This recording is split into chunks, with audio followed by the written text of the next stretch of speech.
लग्नाची बेडीच्या नवीन प्रोमो व्हिडिओमध्ये आपण पाहणार आहोत की सिंधूने केला आहे गोंधळ आणि या गोंधळामुळे घरांचे सगळे माणसाला आलं आहे टेन्शन आणि वैतागून गेले की कसं कसं हिला घराचं लवकरात लवकर बाहेर काढावं।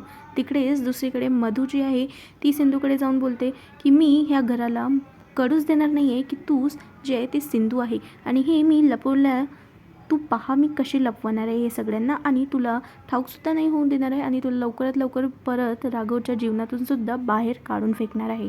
तिथे सिंधू ठोकाने बोलते की असं मी होऊ देणार नाही आहे आणि घराच्या माणसांचं दिल परत जिंकण्याला मला जास्त वेळसुद्धा नाही लागणार आहे। तिकडेच बैठकीमध्ये पूर्ण घरांचे व्यक्ती बसत असतात आणि बोलत असतात की कसं सिंधूला या घराच्या बाहेर काढावं, सिंधू म्हणजे कृष्णाला या घराच्या बाहेर काढावं, कारण कोणालाही युक्ती सुचत नाही आणि सगळ्यांना ती आपल्या डोळ्यामध्ये आता खटकत राहते। तिकडे ऋतुजा बोलते की हो ना, कसं काढावं, हे तर बसूनच गेली आपल्या घरामध्ये आणि या माणसाला आता आपण जास्त दिवस शिरू देऊ शकत नाही। आणि तिकडेच मग सगळे लोक हे विचार करत असते की हे हिला आता घराच्या बाहेर आणि राघवच्या जीवनातून कसं काढावं। तर तिकडेच मधू जी आहे ती बोलत असते की तुम्ही याचं टेन्शन घेऊ नका, हे सगळं कार्य जे आहे ते मी स्वतः करणार आहे।